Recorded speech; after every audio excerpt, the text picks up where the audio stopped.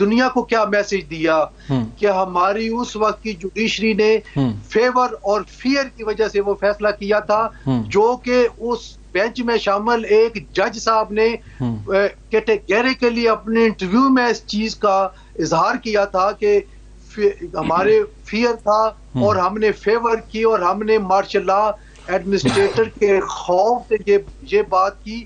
تو میں سمجھتا ہوں کہ یہ ایک ایسی چیز ہے جس کو آئندہ آنے والے جو جوڈیشری ہے ہر قسم کے کیسز کو فیصلہ کرتے وقت یہ ضرور سوچے گی کہ اس کا جو اسی پیرامیٹرز پہ اگر کوئی بات آئے گی تو پھر وہ بھی جواب دہ ہوں گے اور ان کی نسلیں دیکھیں گی. حسن رضا پاشا صاحب آپ کا، حسن رضا پاشا صاحب آپ کا، احمد اویس صاحب آپ کا، حافظ احسان صاحب آپ کا، تینوں مہمانوں کا بہت بہت شکریہ. بہت اہم بات حسن رضا پاشا صاحب نے کی، لیکن ہمیں یہ بھی یاد رکھنا ہوگا کہ جب ایک سیاسی معاملے کے لیے سپریم کورٹ سے رائے طلب کی صدر نے تو وہ رائے دی گئی، اور جسے کہتے ہیں یہ ثابت کرتا ہے کہ کانسٹیٹیوشن اور بک کے تحت اگر انصاف کو تلاش کیا جائے تو انصاف مل سکتا ہے. کچھ ایسے فیصلے بھی ہیں ماضی کی عدالتوں کے جن فیصلوں کے نتیجے کی قیمت جسے کہتے ہیں ریاست ادا کرتے کرتے جسے کہتے ہیں ریاست کو کرنی پڑ سکتی تھی. ان میں کئی ایسی لٹیگیشنز ہیں، چاہے وہ پرائیویٹائزیشن کے حوالے سے ہوں، چاہے وہ ریکوڈک کے حوالے سے ہوں، چاہے وہ کارکے کے حوالے سے ہوں. تو اگر جن فیصلوں سے ماضی میں ریاست کو نقصان ہوا ہے ان فیصلوں کو دیکھنا بھی پارلیمنٹ اور عدلیہ کی اتنی ذمہ داری ہے جتنی کہ سب کی ہے. ایک چھوٹی سی بریک لیں گے، بریک کے بعد آئیں گے سلیم بخاری صاحب سے ذرا بات کریں گے کہ مستقبل کا سیاسی منظرنامہ کیا بن رہا ہے، اور ان سے گفتگو کریں گے بریک کے بعد.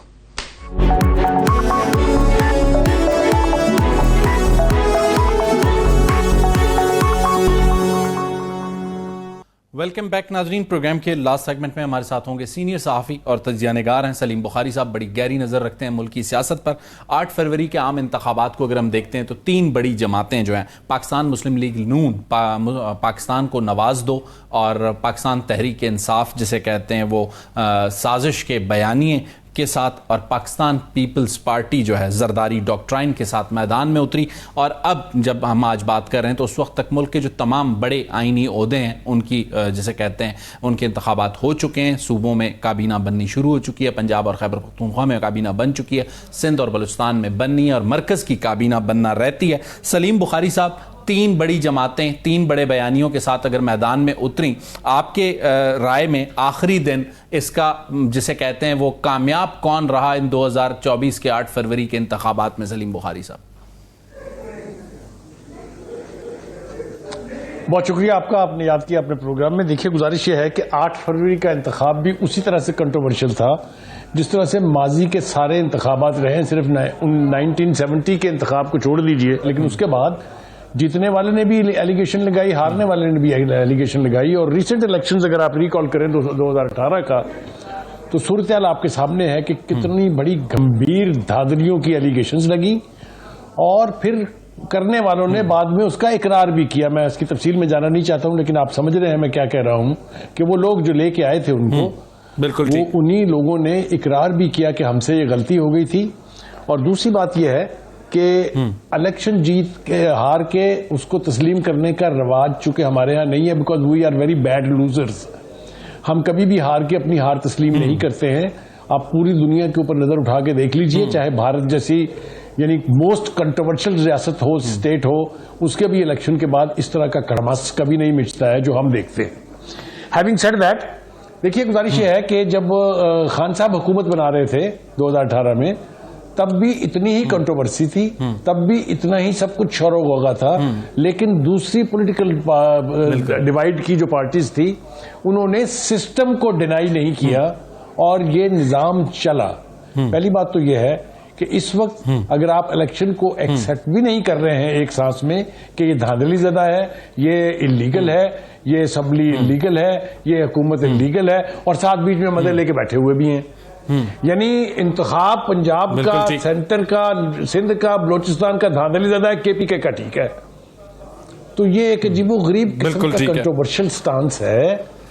اب لیکن بخاری صاحب میرا جو آپ سے سوال تھا کو آپ نے جی 8 فروری کے انتخابات پر نگاہ ڈالتا ہوں تو اس میں مجھے عددی اکثریت میں پاکستان مسلم لیگ نون پہلے number per, P T I دوسرے نمبر پر اور پیپلز پارٹی تیسرے نمبر پر نظر آتی ہے. لیکن جب میں عہدوں کی بندربانٹ کو دیکھتا ہوں تو پاکستان مسلم لیگ نون صرف سینٹر اور پنجاب میں گورنمنٹ فارم کرتی ہے اور اسے جیسے کہتے ہیں کہ بلوچستان اور سندھ کی گورنرشپ ملتی ہے. لیکن پاکستان پیپلز پارٹی سربراہ مملکت کا عہدہ بھی ان کے پاس، چیئرمین سینٹ کا عہدہ بھی ان کے پاس، 2 صوبوں کے گورنر، 2 صوبوں کے وزرائے اعلیٰ. پی ٹی آئی صرف خیبر پختونخوا میں. تو مجھے تو لگتا ہے کہ یہ انتخابات تیسرے نمبر پر ہونے کے باوجود پاکستان پیپلز پارٹی جیتی ہے. دیکھیے ڈیموکریسی کے حوالے سے اگر آپ دیکھیں تو ایک بہت امپورٹنٹ اصطلاح ہے بیلنسنگ ووٹ. پیپلز پارٹی کے پاس کچھ ہے یا نہیں ہے، لیکن اس کے پاس یہ سٹیٹس ضرور ہے کہ وہ جس کے ساتھ بھی بیٹھ جاتی اس نے حکومت بنانی تھی. خان صاحب کی پارٹی کے ساتھ اگر ان کی الائنس ہو جاتی تو کوئی روک سکتا تھا ان کو حکومت بنانے سے؟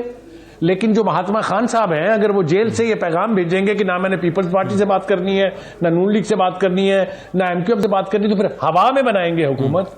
ہوا میں بنے گی یہ مطلب کہنے کا یہ ہے اگر آپ ڈینائل موڈ میں رہیں گے اور سٹیک ہولڈرز کے ساتھ بات بھی نہیں کریں گے تو اس کا نتیجہ تو پھر آپ کے سامنے ہے نا. دیکھیے جو عدالتوں کا معاملہ رہا ہے وہ چاہے نواز شریف ہوں چاہے عمران خان صاحب ہوں، ان دونوں کی طرف سے کس کی سہولت کاری کی گئی کس کی نہیں کی گئی اس کو تو ایک طرف رکھ دیجئے. لیکن جو آپ کے پاس الیکشن کے نتائج کی صورتحال ہے اسی میں رہ کے تو آپ چلیں گے نا آگے، ورنہ تو آگے بڑھا نہیں جا سکتا. ہاں یہ ہو سکتا ہے کہ آپ کہیں جی ہم چھوڑ رہے ہیں کے پی کے اسمبلی بھی چونکہ اور پنجاب اسمبلی سے بھی. آپ نے تو بابا جہاں آپ کی میجورٹی تھی وہ حکومتیں توڑ دی، تو اب آپ سسٹم میں بھی رہ رہے ہیں اور ساتھ کہہ رہے ہیں کہ چلنے بھی نہیں دیں گے.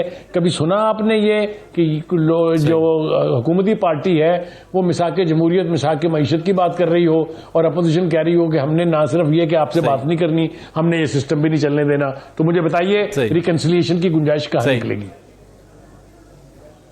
بالکل ٹھیک ہو گیا. بخاری صاحب ایک اور چیز جو قدر مشترک ہے آصف علی زرداری صاحب اور شہباز شریف صاحب میں، آصف علی زرداری صاحب ہمیشہ سیاسی مفاہمت کی بات کرتے ہیں اور شہباز شریف صاحب ہمیشہ یہ کہتے ہیں کہ عسکری جو ونگ ہے یا جو اسٹیبلشمنٹ ہے اس کے ساتھ بھی مفاہمت ہونی چاہیے. تو 2 ایسے لوگ جو بڑے عہدوں پر وزیر اعظم اور صدر کے بیٹھے ہوں، ایک سیاسی مفاہمت کی بات کرتے ہوں، دوسرے اسٹیبلشمنٹ سے مفاہمت کی بات کرتے ہوں، تو پاکستان میں کوئی مفاہمت کا جسے کہتے ہیں موسم آپ کو آتا ہوا نظر آتا ہے بخاری صاحب؟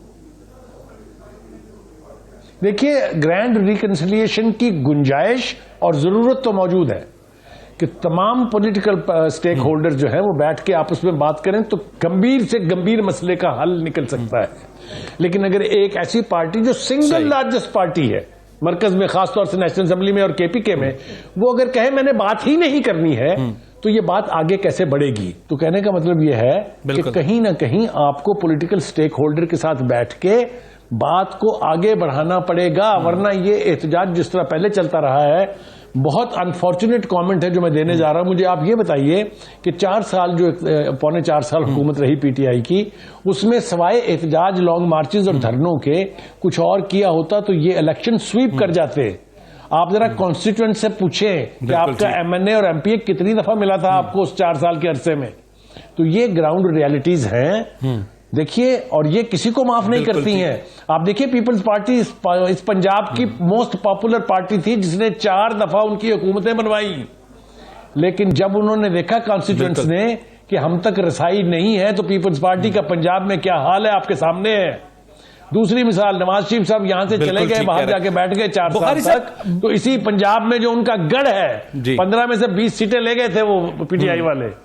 تو یہ صورتحال آپ کے بالکل سامنے ہے، اس سے ہم آنکھیں نہیں بند کر سکتے.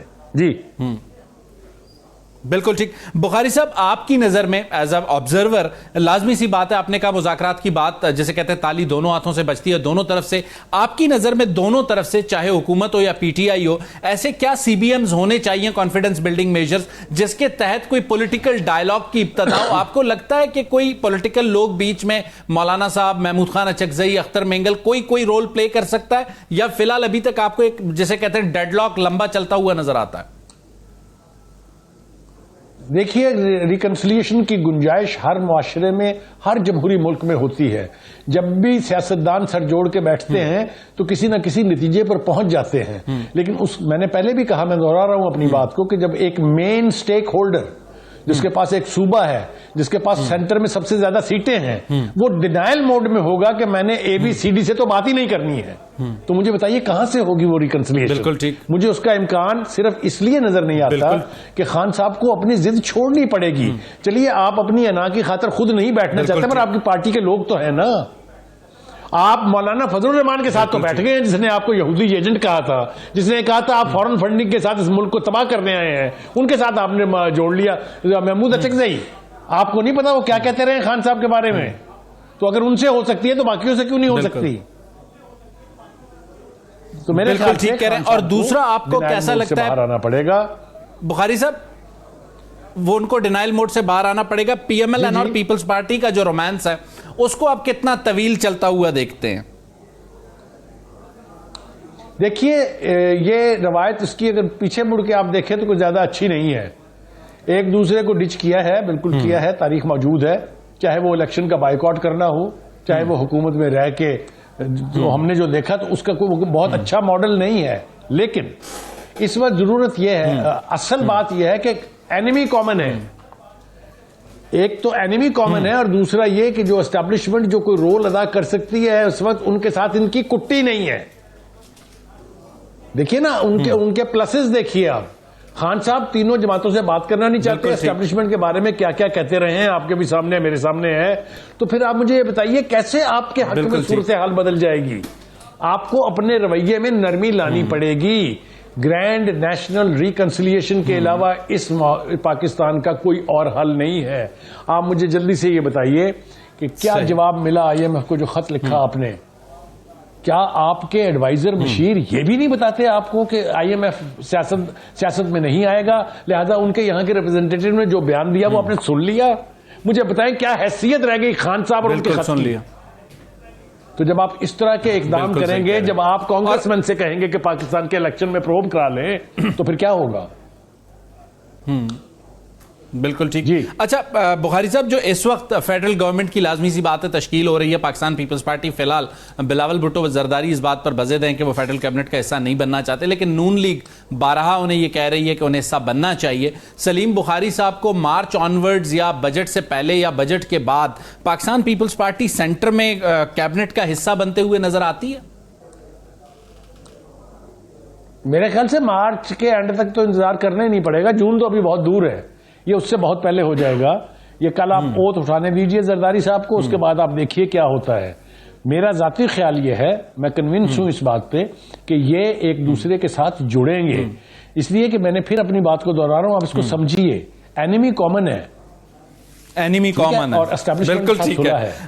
سلیم بخاری صاحب آپ کا بہت بہت شکریہ, آپ نے اپنا قیمتی وقت ہمیں دیا. کون گرائے گا اس حکومت؟ بالکل ٹھیک ہو گیا, آپ کا جملہ کمپلیٹ ہوا. آپ نے دو جملے جسے کہتے ہیں اینیمی کامن ہے اور اسمنٹ کے ساتھ اس وقت جسے کہتے ہیں وہ لو افیئر عروج پر ہے حکومتی اتحاد کا, اور بخاری صاحب سمجھتے ہیں اس لیے مارچ کے آخر تک پاکستان پیپلز پارٹی اس گورنمنٹ کا حصہ ہوگی. کتنے حد تک پاکستان پیپلز پارٹی اس فیصلے کو ریزسٹ کرتی ہے اس کو دیکھنا ہوگا آنے والے ہفتوں میں. اگلے پروگرام تک مجھے شاہد رند کو اجازت دیجیے. اللہ حافظ.